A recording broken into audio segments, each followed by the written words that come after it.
Weyman Chan. He was the recipient of the 2021 National Latner Poetry Prize and a 2008 Governor General's Award finalist for poetry. He's from Calgary, and his 7th book, A Child's Seance, is gestating. And he didn't mention it in his bio, but he's got 2 new poems in the latest Malahat Review. So please welcome Weyman Chan.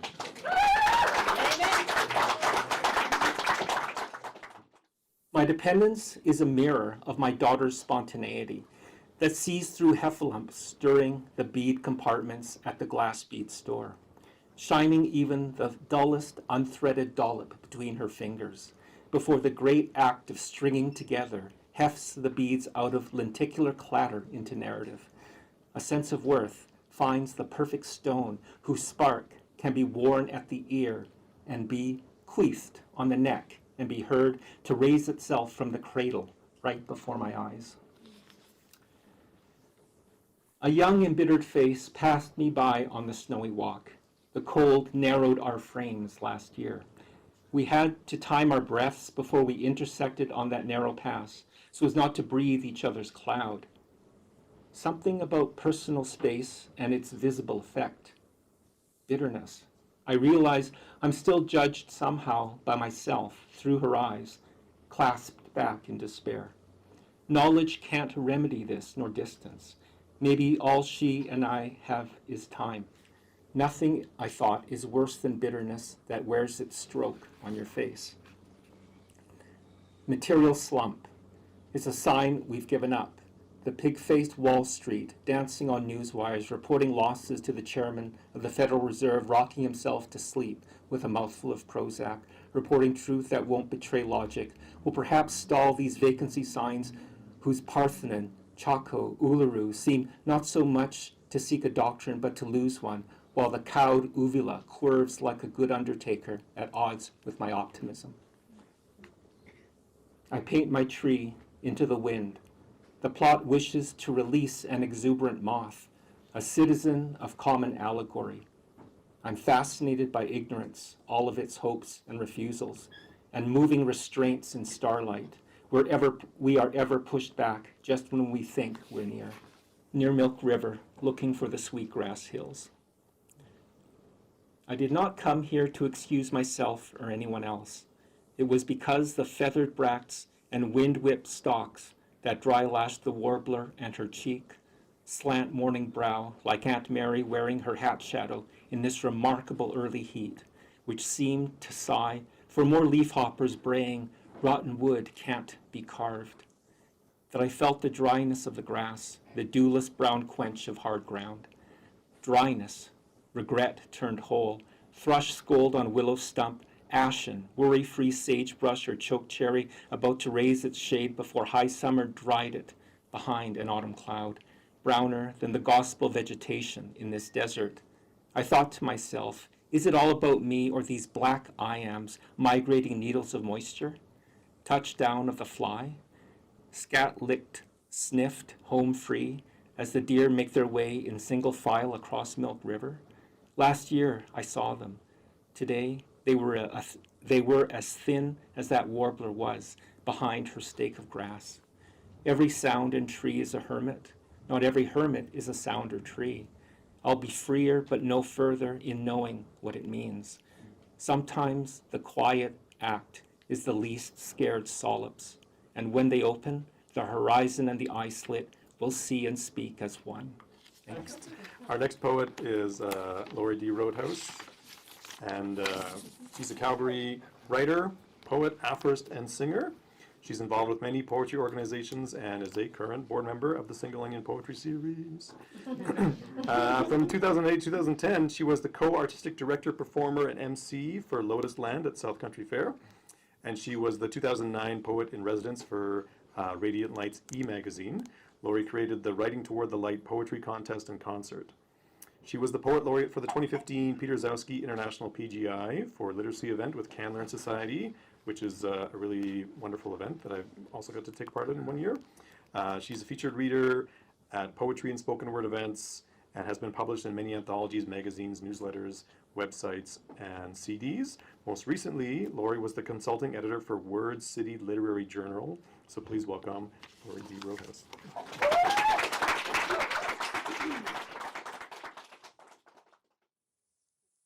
called In Essence.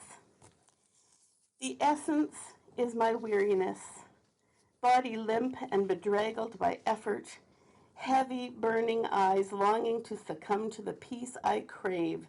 I ache to crawl into the sanctuary of my bed, wrapped up in comfort and security, no thinking required, because there I am permeated with knowledge. The spirit is my dreams, unconscious honesty, the reality of my soul. In that surrender, I can go deep within myself to my very core, to my darkest truth.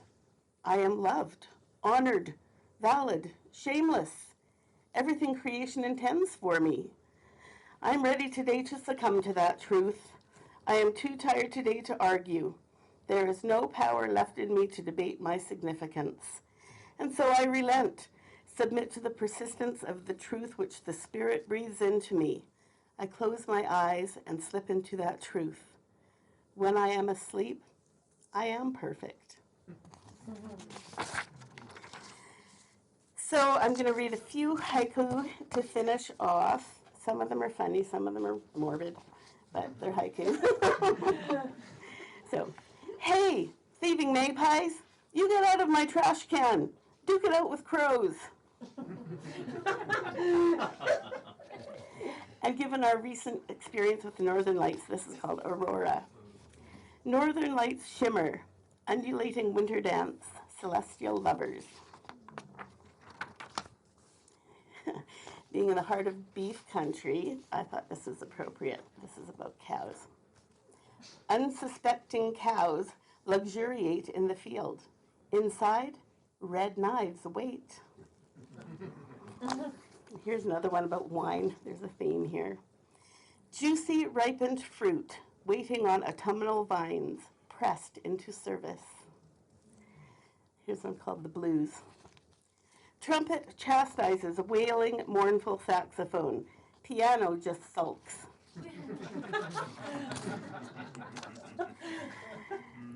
Luscious green apple.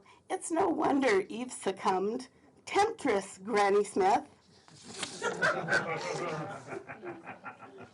Is Bruce Hunter.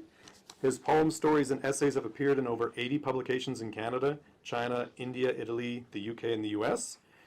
His 10th and newest book, Galestro, follows a life in poetry, both from iQdB, I don't know how to say that in Italian. I'll let Bruce talk about that. His 2010 novel, In the Bear's House, won the Canadian Rockies Prize at the Banff Mountain Book and Film Festival.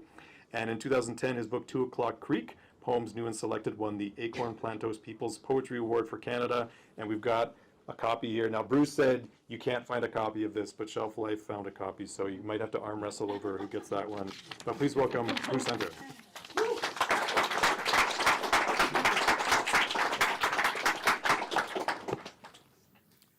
Below us, blonde grass riffles on Kootenay plains.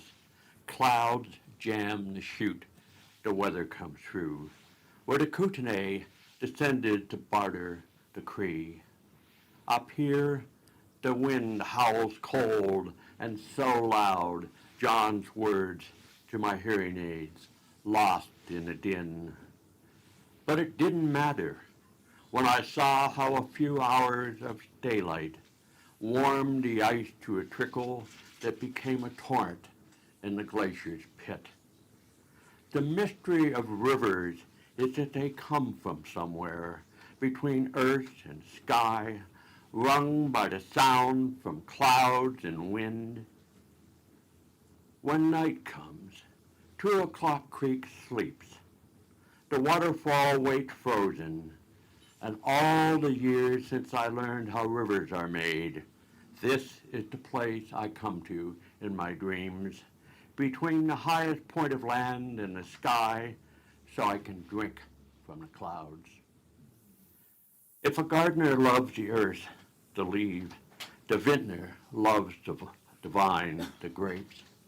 Sangiovese, Francesco says, blood of Jove, I ask. Of course, he nods.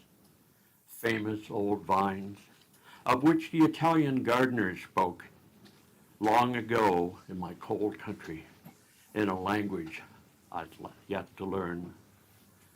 The storied place I long to visit all my life.